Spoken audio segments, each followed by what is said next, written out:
Yes, single file on the wall. I didn't hear you back here. It's okay, get out. Out.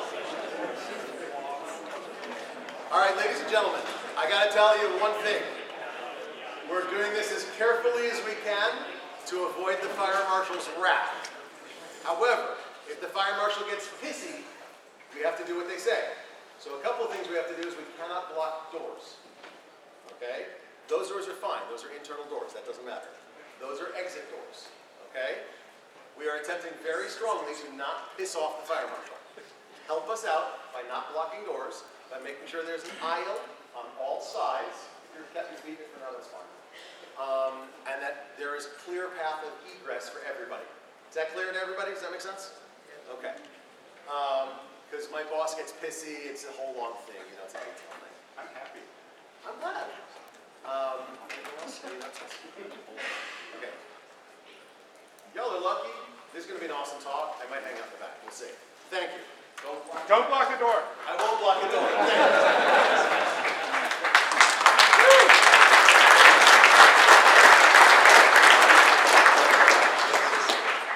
Well, this is an amazing turnout. So I am Sean Metcalf, and this You're so handsome!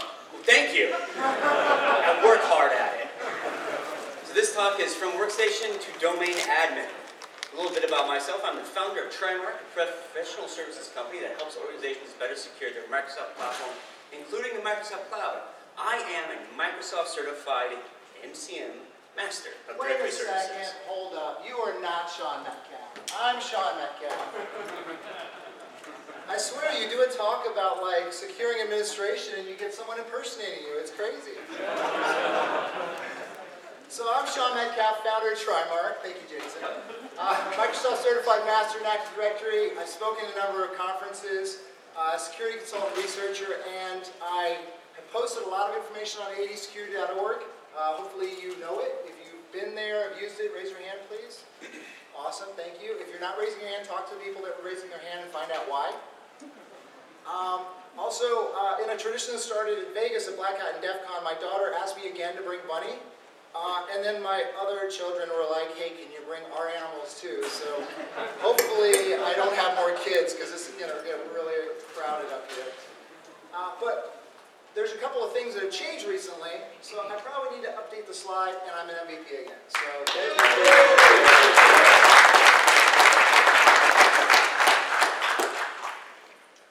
So what are we going to talk about? The current state, the current issues, the evolution of administration, and then we're going to look at how MFA and password vaults are hacked. Basically, how do you bypass them? How do you go around these methods that people have used to administer and secure the administration of Active Directory?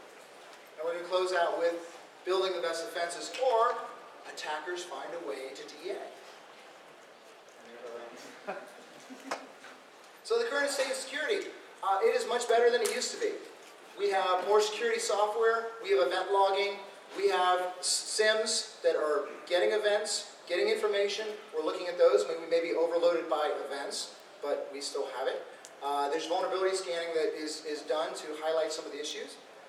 We have security software agents that are out there. So we have better insight and visibility into what's going on. But many have not changed how administration is managed, administered, etc. We still have the same problems.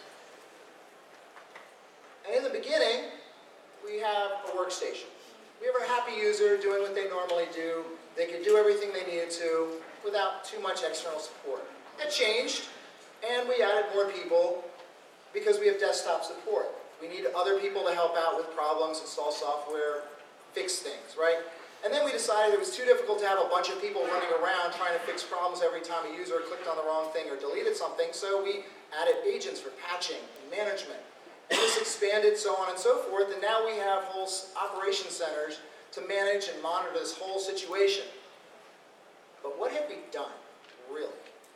We've gotten into a situation where we have one workstation on the network. There's 30 accounts in the local administration group through group nesting and other groups. We have 50, whoa, that was crazy. Yeah, exactly. That's my point exactly. If someone has access to my computer, they can do a lot of crazy stuff. Was that one of the animals? Yeah, probably. Here, you're going to have to go on a timeout over here. Timeout. So 30 accounts, 50 accounts with local admin rights via the software management system, 20 accounts with control of the computer via security agents, and that gives us about 100 accounts with effective admin rights on this workstation. This is not uncommon. These numbers may be low in some environments, very low, might be slightly high in others. But ultimately, who has control of this workstation? Who's managing this workstation? Who has access to it? So we've evolved our administration around from VNC to remote desktop to using the MMC on a console on the system itself, using run as and other methods to bring up these applications and be able to administer, to RDP into another system, to connect to there, do our administration there.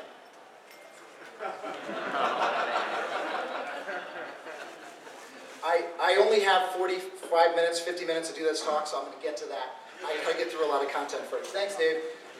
So as we go through the administration, we have a lot of these things that are there that were on the workstation.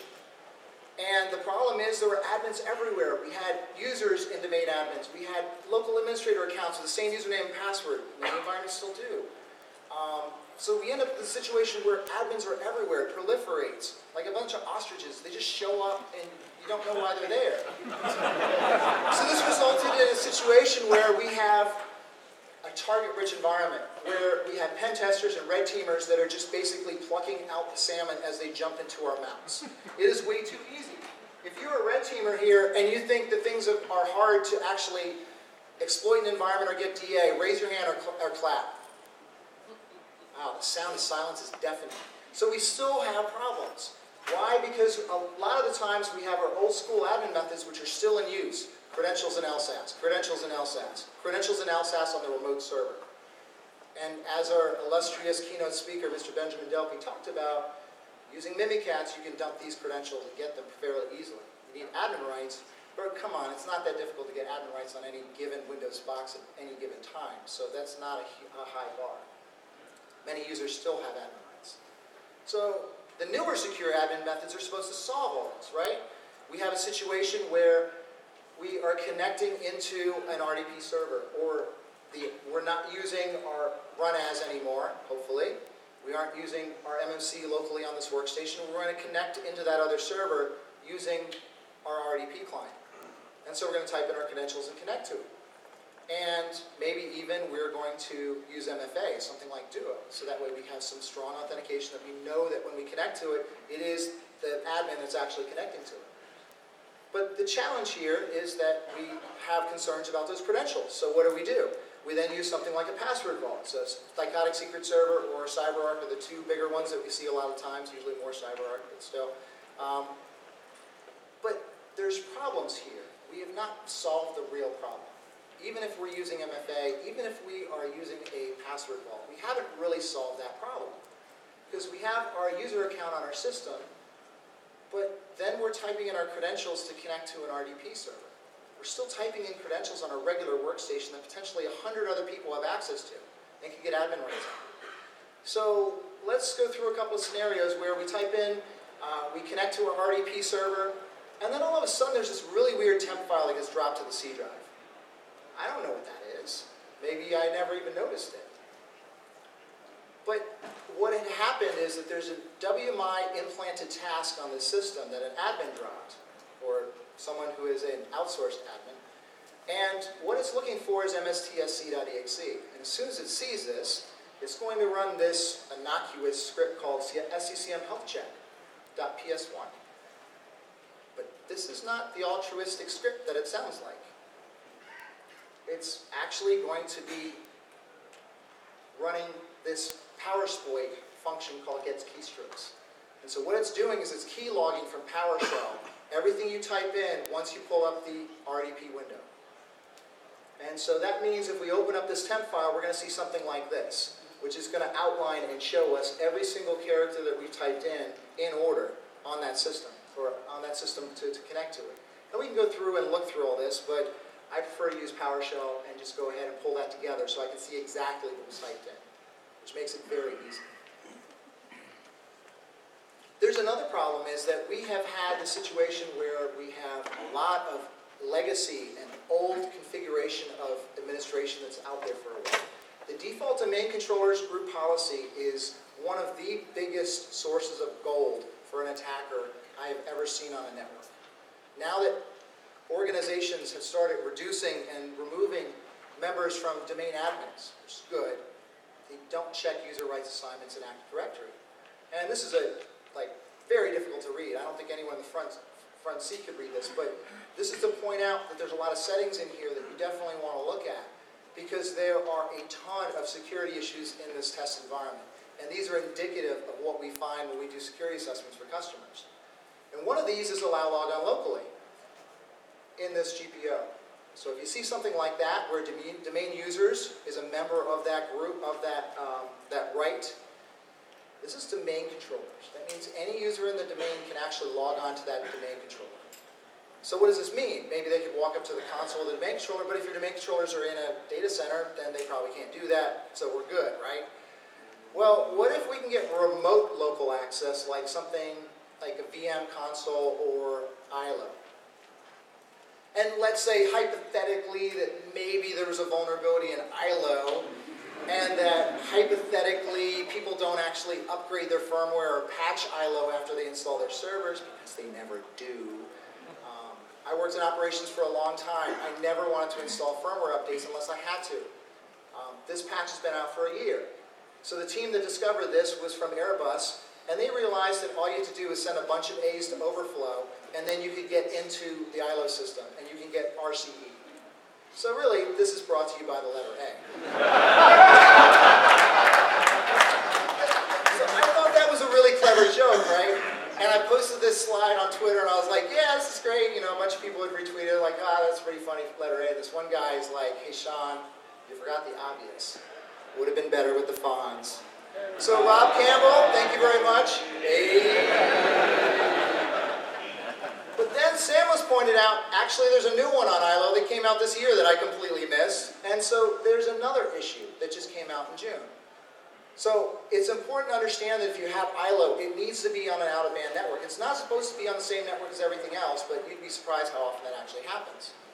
And Snorky, who works on the team, said they're going to disclose more information on that as well.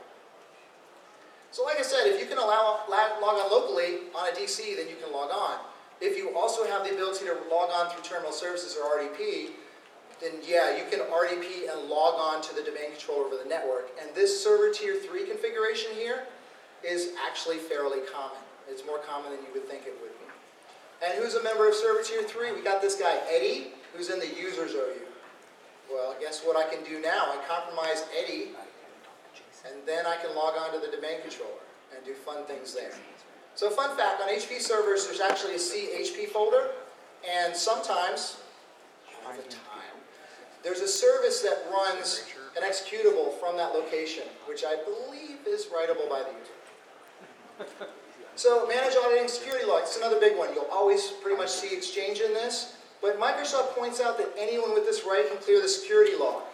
So if we have a group like lab admins that has this right on domain controllers, they can clear the domain controller security logs. And hopefully you're logging and alerting on 1102s, right, like Jessica Payne always says, because that will tell you if the event log's been cleared.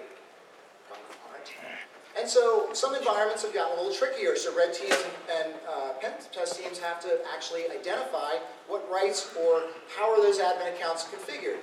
If you find that there's a bunch of admin accounts and domain admins or administrators, and you think, I'm going to get one of those, well, you might want to check out logon hours and logon workstations as well.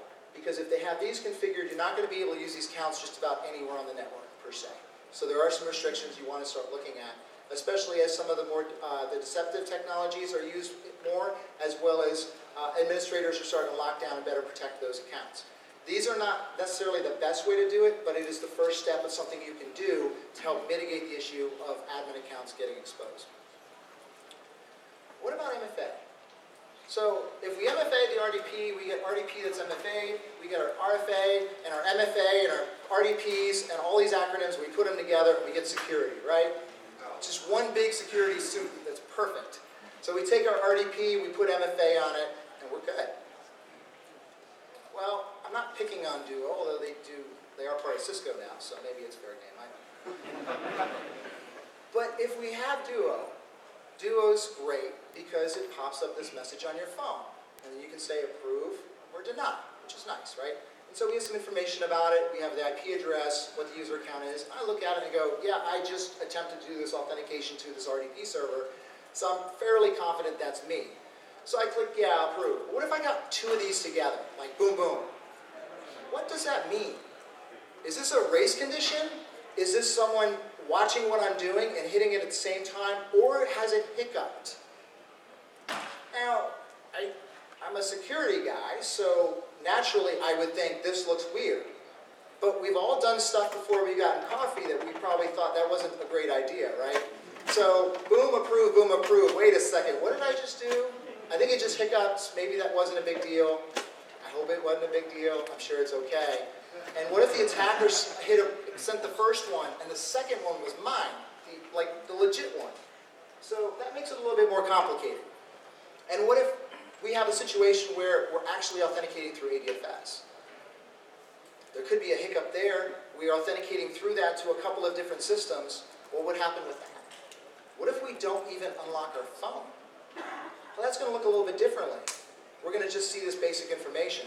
Now we might get a couple, whoa. There's some weird wireless stuff going on with this, so I'm going to stop doing that. There we go.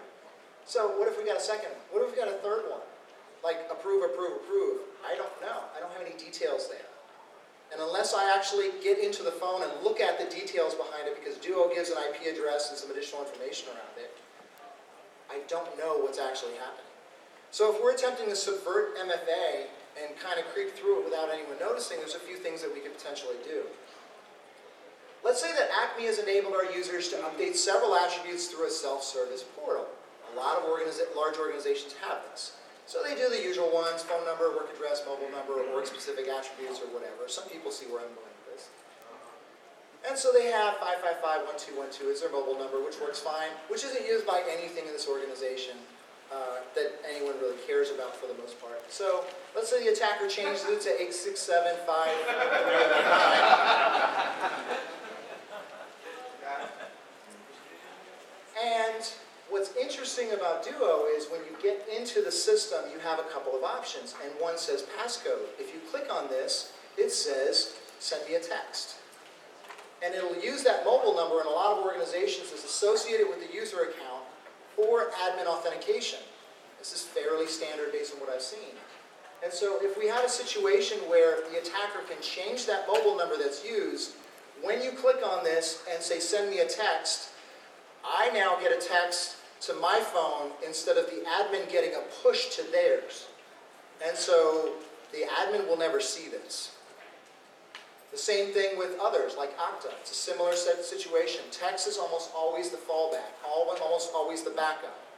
So if you have something like this, you want to make sure push is the primary method so they get a push no matter what. But again, there may be ways around that. So disabling text is one of the best ways to do it. So this is a summary for people who are looking at the slides later. But then I was given this other information about how Duo actually works behind the scenes. And so Duo fails open by default. So bypass Duo authentication when offline. So this is the standard configuration. So if that server can't communicate with the Duo servers, then it's going to go, okay, go ahead and get in. So what if I were to go ahead and mess with DNS or change something so that way that communication could not happen? Now I've completely turned off MFA on that system, because if you look at the DNS record here, there's an API DNS record for that specific customer, .duosecurity.com. And so this is another one, only prompt for Duo authentication when logging in via RDP. So you leave this unchecked for local logon and RDP sections. But if we enable this, local logons don't require MFA. So that gets pretty interesting. So thanks to Nupi for doing a great blog post on that. Then we talk about the other issue behind this. Let's say we go after the MFA onboarding. Very often, MFA onboarding is something simple like an email address. Well, guess what? If I've already compromised the user account, what do I care that I have to click on a link to approve an MFA request? So I could actually enroll into MFA for that user, or I could just call up the help desk and be like, I lost my phone, or my phone got damaged. Can you set up this new phone number temporarily? I'm with Mr. Kawasaki, the VIP, and we got to get this stuff done today. Can you do this? Because he's going to be upset because the TPS reports aren't going to be done tomorrow, and we're using new cover sheets on them, and everyone keeps forgetting that part. So, yes, use MFA. It has value. There's a lot of things that you can do to improve MFA, to harden it, to understand what its weaknesses are. And this is more of a reference slide. But does it have value? Absolutely it has value. Please MFA all the things, especially in the cloud. You have cloud admin accounts, absolutely MFA them. But just don't count on them to be a silver bullet. They're not going to solve the problem. They are one part, one layer, one mitigation option that you have in your environment. So the other thing we see a lot is organizations deploying password vaults. CyberArk, Psychotic, Lieberman has one too, but I haven't really seen that. So more broadly, oftentimes you'll see a reconciliation account in DA. And if they have CyberArk, it's almost always called CyberArk blah, blah, blah, right? So you know it's a CyberArk reconciliation account. So it probably has a really long, complex password. You're not going to really be able to do anything with that, but it has access. And that account is often used on the CyberArk servers and systems that are part of that component. This password vault maintains AD admin accounts a lot of the time. And there's often additional components such like a session manager. So how is this often deployed? Option one is the admin person is on their workstation, they log on, they connect to the password vault website via HTTPS. They copy the password down, so the password is in the clipboard right now. So they can paste it into the RDP window, and then they can get into the server. I've never seen any admin have their web browser open and their RDP window open, and they're like, what is the number? Okay, X5%, blah, blah. No, they're going to copy it and paste it because that works. It's not an LSAS. It's not on the system somewhere else. But there's this really interesting PowerSploit function called Get Clipboard Contents, which we can do just like we did before. So all we have to do is monitor the web browser use and the title of the window, the web browser window, to see what they're going to. If it says something like CyberArk or PDA or something like that, maybe we initiate this and start getting clipboard contents from that environment. And then we can get something like this at the bottom where we can see actually what was copied into the clipboard. And of course, once we have that, it's pretty easy to correlate that with what the account is, especially if we do something else with that, such as like a keylogger or along those lines. Or even something else from PowerSploit called Get Time Screenshot. So we can start doing screenshots along with the other pieces that we're doing to pull together a better picture of what accounts are actually being used on this regular workstation that 100 people have admin access to. And so as you see, we type in our credentials here, and we automatically get those credentials showing up here. All right, so the admin says, I see the risk here, we're not going to do that anymore. What we're going to do instead is we're going to use the password vault as an RDP proxy. We are going to connect through HTTPS. I'm not going to know the passwords for my domain admin accounts. I'm going to auth to my password vault, and then the password vault is going to connect me automatically through that website to the RDP server where I'm going to do all the work. It's going to authenticate me to that system. So that way no one's going to know what the password is for the DA. Okay, that sounds pretty good, but who logs on to that workstation? That's the user. There's 100 admins that have access to that workstation. Who logs on to the password vault? Too often this is the user account that's used to log on to the password vault. Not a good idea. What if you use MFA? Well, we talked about some of the potential issues with MFA, so that can help, but we still have that concern and that issue. And then who administers that server? Most of the time, I find CyberArk servers in the servers OU that the server admins have full admin rights to, and the group policies that manage them. And there's like 50 people in that group, including user accounts. Are the network comms limited to the actual password vault? Who can connect to the system on the network? It's a web server. If we don't restrict this to just the admin use, someone might be playing around to see if they can get something else out of it. So there's another interesting thing that I was thinking about this. When I saw that admins actually open up their web browser and connect to their password vault, is there a way that we can compromise the password vault access through the browser? And then I started thinking through this a little bit further, like what's the best way to compromise the browser? Ooh, a malicious extension. What if we just drop malicious extensions throughout the environment and just start monitoring what people are going to? And how about if we just like create a secondary session to our password vault within that web page or within that web browser session and steal that token that's used to access it and start extracting credentials or maybe even pass through RDP from there. And this is a big problem. CyberArk admins, user, user, user. A raptor is going to take advantage of that. I'm sorry, I love that picture. I think it's great. So password vaults, I also find them on the internet. So CyberArk on the internet, CyberArk on the internet. The one on the left, actually no, this one here is an old version of CyberArk, which actually is vulnerable to a pretty major exploit of RCE. So be aware of where your password vaults are and how they're protected. Because there's a number of potential weaknesses depending on the deployment. So I talked with some folks from CyberArk and they said, well, this is counter to our best practices. And I said, that's great. Are they documented? Do you tell the customers this? Do you give them that information? Do you walk them through that?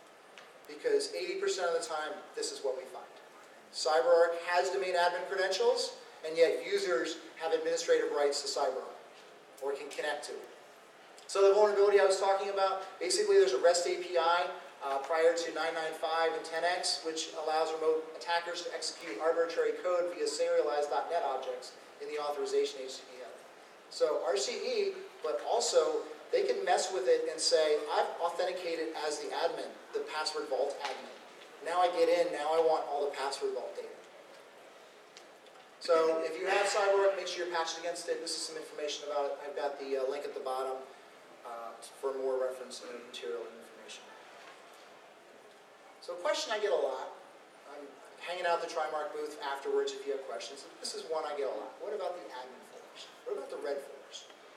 This solves the problem, right? We've talked to Microsoft. They said this is what you should do. And you know what?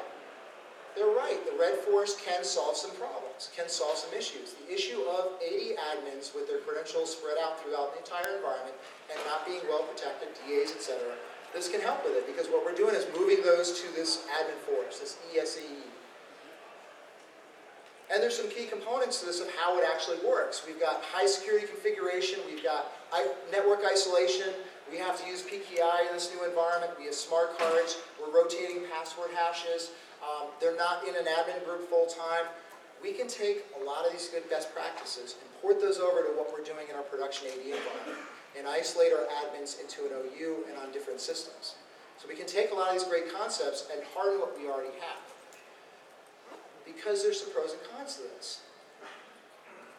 Well, like I said, it effectively isolates our domain admins. When deployed properly, it can be effective in limiting attacker AD privilege access. Notice that there's a couple of conditional words there like can and when properly. But there's some cons with it also. This is not something you can just pick up on a weekend and get deployed. Typical method of deploying the red forest or ESE or admin forest is to have Microsoft come in and you're basically going to take a big bag with dollar signs on it and hand it to them. Depending on the size of your organization, it might be a dump truck full of those. I don't know if you happen to have dump trucks full of those bags, let me know because I'll help you move them. But the thing is that this doesn't necessarily solve all the problems. It's very expensive to deploy, not just to implement, but the follow-on management maintenance, which means only some of the largest organizations with some of the biggest risks and concerns are really going to deploy a red forest or an admin forest because of the management overhead and cost. You're not going to do this with a 5-person shop. You're not going to do this with a 10-person shop. You're going to have to need a dedicated AD team that's going to be managing this, and their life is going to be a lot more difficult because operationally this is expensive. It can increase the amount of time to actually fix things, to get things going, because they have a key ring of smart cards that are their admin cards that give them access to things. It doesn't fix these production AD issues. This is the biggest issue. This is the biggest problem that I have with the red team or the admin forest, is that you go and deploy it. You set up this admin forest. You move all of your AD admin accounts into it. But we've done nothing in our production AD to actually tighten it up and solve it. The other part is we have workstation admins. We have server admins. they have extensive rights to those resources, to those areas. That needs to be fixed. We need to figure out how to deal with that. And what about service accounts? Everyone knows in an organization or environment, or you work in an environment or organization, there is one service account that's in DA that no one wants to touch. Why? Because somebody says, Bob set that up 8 years ago, we cannot touch that. Okay, what does it do? I have no idea. Okay, well, why don't we do the screen test and disable it over the weekend? Oh no, we can't do that. That would be bad. Well, why? How is this application supportable if we don't know what the dependencies are, right? So when we're talking about admin force discovery from an attacker perspective, it's pretty easy. We're going to look for a forest trust that looks like this, and with some interesting naming to it, usually. And we also will find something like this, where there's an AD admins group or another group from another forest that's nested in the administrators group. That's a pretty key indicator that there's an admin forest in use. So when we look at this, we can look at the trust to figure out what that information is and how it's configured. We can check the trust, obviously outbound, so it's a one-way trust. And as we're going through this, we can do the same thing. I'm just showing the difference between the GUI and actually using something like PowerView to get information about it. Enumerating administrators, and you're going to see something here that says foreign security principles. That means it's coming from another forest. And it's going to have that really weird information on the bottom, that weird DN, because it has the SID, which doesn't resolve because it's from somewhere else. And then we have that information that is from another forest. And so even if we have that admin forest, even if we have this red forest, service counts are always going to be the issue. If we have service counts and backup operators, for example, we have service count backup AD, and we have an actual computer account that's a member of backup operators, which by default can log on to domain controllers. And this backup account is in this server's OU. Well, that's going to be a fairly easy and obvious way to escalate through that environment. So the first one's a computer account, the second one is obviously the service account. So we can exploit the prod AD with an AD admin force. We don't necessarily, as an attacker, care about an admin force. I can tell you this today that the majority of the time that if you have a red force or an admin force, there are ways to compromise the production AD force without ever touching that admin force. I've worked with an internal red team to actually do something like this. Because these issues persist, they're still around. And just by setting up this new environment and moving AD admins there, we still have all the other permissions that have been there since the beginning. The other thing we see for cross-forest and multi-forest is, let's say we have forest A and we have forest B, because I'm super creative with naming. So forest B is our external forest, it's a DMZ forest, it's a dev forest, whatever, it doesn't matter. Forest A is our production forest. There is a trust where forest B resources trust forest A users. So forest A users can connect to forest B, connect to resources, do whatever they need to do. This is very common. And so we have our happy admin over here, who's a domain admin forest A, so obviously they're going to be a domain admin forest B. They're going to RDP over to forest B to do what they normally do.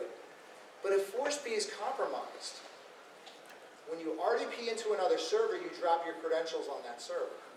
So just by doing that, we've compromised, forest B has been compromised, we compromised the forest A domain admin account, and ultimately our forest A. Just because we had a one-way trust between these two forests, which, by the way, in Microsoft documentation says this is the way to do it.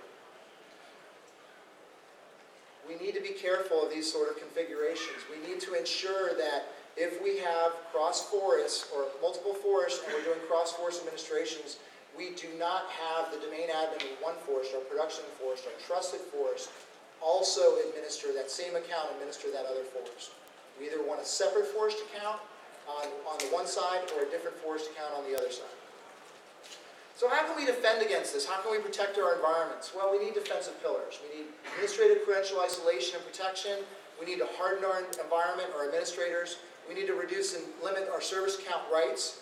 And we need to do effective monitoring, which unfortunately I don't have time to cover in this session. But I have some slides at the end. When I publish the slides, there's some bonus content. But we need to focus on protecting our admin credentials. That's the most important thing you can do. Protect your domain admin credentials, your AD admin credentials, anything that's in it, especially service accounts. Work to get those out. Use distinct naming so that you can programmatically monitor who are a member of these groups And if there's someone that's not named as per the spec, get them removed. Automatically, there's no need for them to be in there. And make sure our AD admins only log into the systems they should. The question I get all the time is, why admin workstations? That's hard, that's painful, I don't want to do that. I get it. I get it. It's hard. All the easy stuff we've done. We're now into the hard stuff.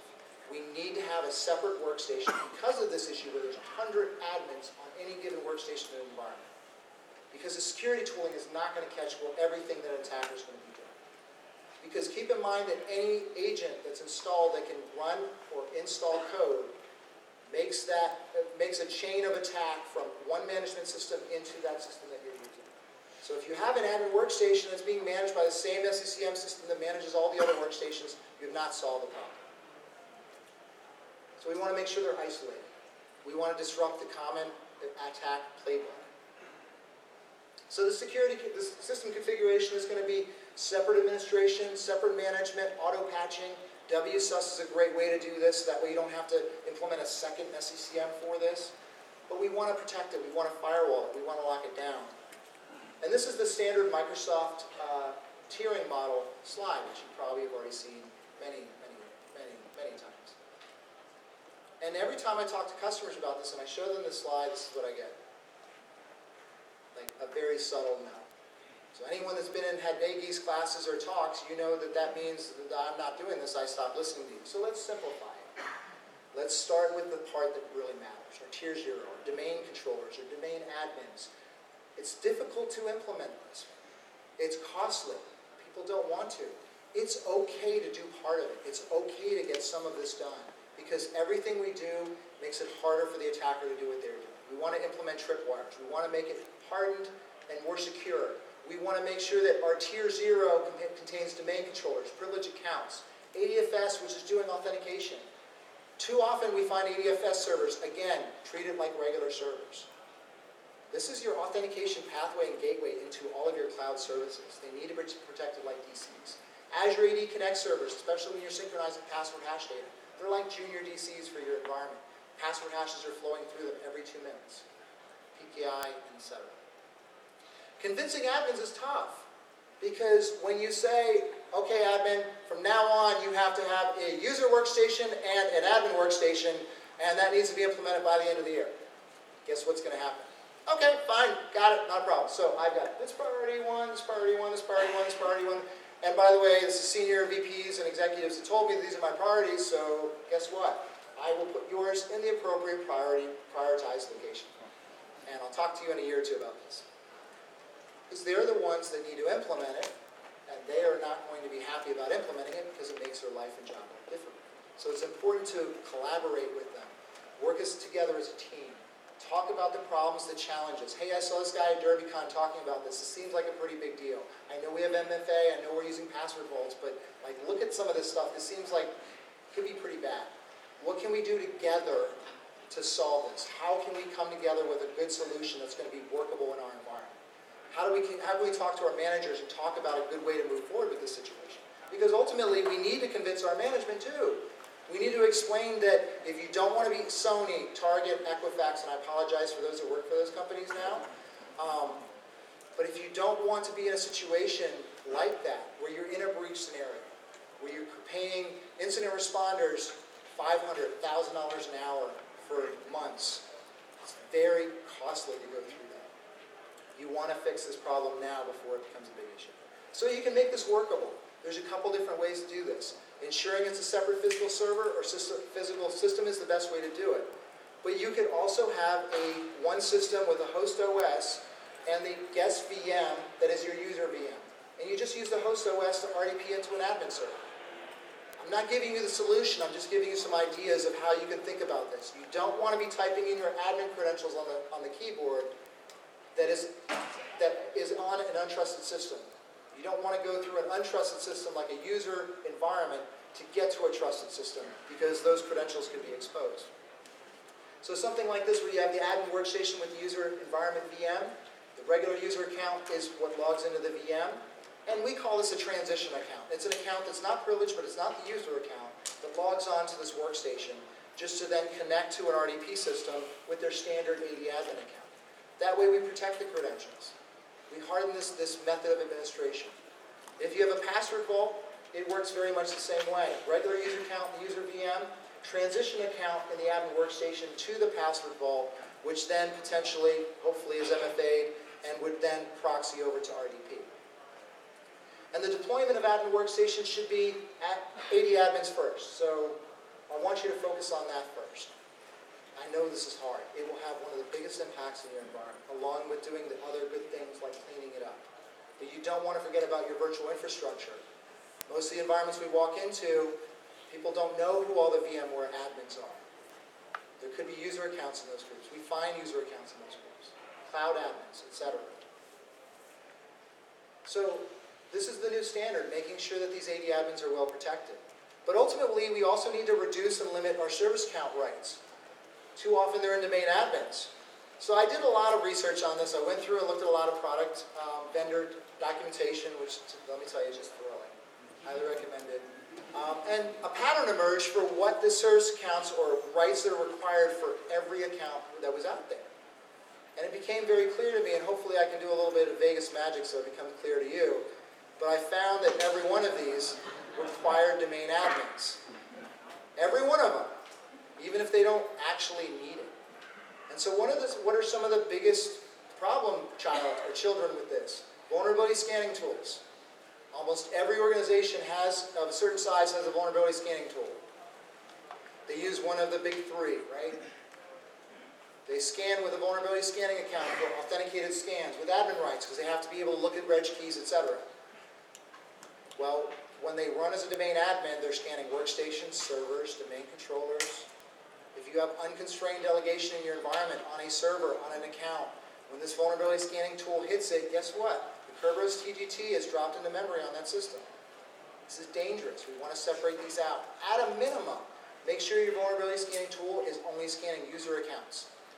User workstations themselves. And then something else that's doing servers, something else that's doing domain controllers. There are vendors here. Talk to the vendors. Ask them how that you can do this. How can I tier these out with separate service accounts? If they say we can't do that, tell them that that's a requirement. It needs to start here with the people that spend money. I can't change this. You can. For those people that are talking to vendors and getting them in and working on these contracts. You can change this now. Ask them what their roadmap is for this. It should be on the roadmap. A vulnerability scanning tool should not be the major vulnerability in an Active Directory environment because of the service account requirements, right? It's a little ironic, don't you think? Backup. Often backup service accounts are in domain admins. We can move those to backup operators a lot of times, but sometimes there are backups, Active Directory backup tools that need to be able to restore attributes. And so in order to do that, sometimes they need additional permissions. Figure out what that is and ensure that your backup solution is what requires that. Or ask the backup vendor, what are the different options that I have? How can I go to a least privilege type model with this because I need to? VPN. Oh, VPN.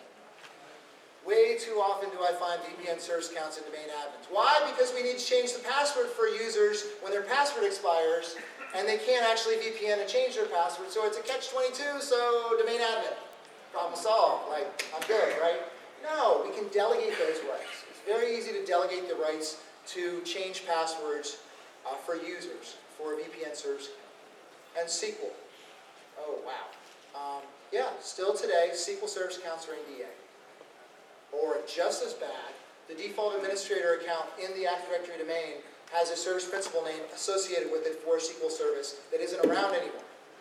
What does that mean? I can Kerberos the actual default domain administrator account and probably crack it because its password hasn't changed in 5 years. This is common. We see these things all the time. So I have a little bonus section here, so I'm going to skip this and go to this. So a new sneaky 80 persistence, which I haven't talked about in a while. So this is something that, let's just say I ran into, figured out over the summer. Let's say we get DA rights. We implant a custom password filter on a DC or modify an existing one. And we set a target attribute of something like serial number. Now, I want to point out that this isn't new, okay? There's an open source password filter example link at the bottom where you can go to GitHub. It's super alpha. I don't recommend you actually put this on DCs. But it gives you an example of what the code is, of how a password filter works. A password filter, put simply, is When a user attempts to change their password, the domain controller's LSAS checks the password filter to see if it meets certain rules. What does this mean? This means the password filter gets the user's password when they are changing it. So what we're doing here is, whenever the password filter is checked, we know the users have changed the password. We're going to take that password that they're setting that's new, we're going to hash it and put it onto this attribute. Or we can encode it. Or we can do some method that we can reverse and we know what it is. But it looks pretty like, there's a serial number here and it's like some number. Okay, probably, I don't know what that is, but it's probably fine, right? So as the attacker, with persistence, all we have to do is look for the default admin account in the environment and then enumerate the value of the serial number and then just crack it. And then we know what it is, or reverse it, depending on what we're using. And all we have to do is enumerate all the users with data and the target attribute. And every time the user's passwords change, we're going to get those password changes. So I started thinking evil about this, and I was like, what is the best way that I could do this?